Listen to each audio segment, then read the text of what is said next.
तर आजच यूट्यूबवर हिंदुस्तान 24 तास न्यूज चॅनलला सबस्क्राईब करा आणि बेल आयकॉन दाबायला विसरू नका। शिक्षणाधिकारी यांनी दिले बालाजी इंटरनॅशनल स्कूलच्या चौकशीचे आदेश। पत्रकार डॉक्टर मुनीर तांबोळी यांनी केली होती तक्रार। कळंबोली येथील बालाजी इंटरनॅशनल स्कूल मान्यतेच्या अगोदर 2 वर्ष शाळा चालवणे, त्याचबरोबर सीबीएसई बोर्डाची एनओसी नसतानाही वरच्या वर्गात मुलांना प्रवेश देणे, अशा प्रकारे कळंबोली येथील बालाजी इंटरनॅशनल स्कूलने विद्यार्थी व पालकांची फसवणूक केली आहे।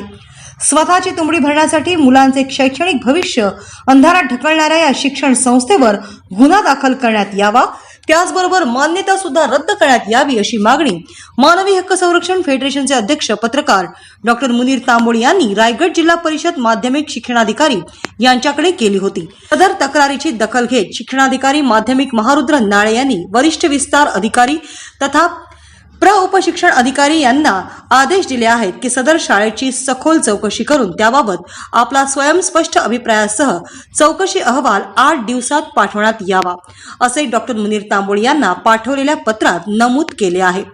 कळंबोली येथील बालाजी इंटरनॅशनल स्कूल हे वादग्रस्त ठरलेले आहे। सिडकोने माफक दरात या संस्थेला भूखंड दिला। वास्तविक पाहता तळमजला वगळता वरच्या मजल्यांना भोगवटा प्रमाणपत्र मिळालेले नसतानाही शाळा सुरू करण्यात आली।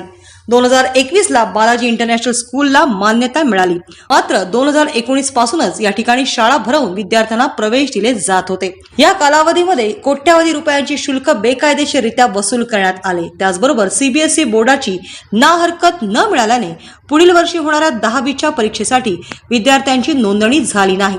शाळेने टप्प्याटप्प्याने म्हणजेच पहिली, दुसरी, तिसरीचे वर्ग सुरू करण्याऐवजी 5वी, 6वी, 7वीला सुद्धा प्रवेश दिला। संबंधित शाळेने विद्यार्थ्यांचे भवितव्य अंधारात घातले, पालकांची घोर फसवणूक केली।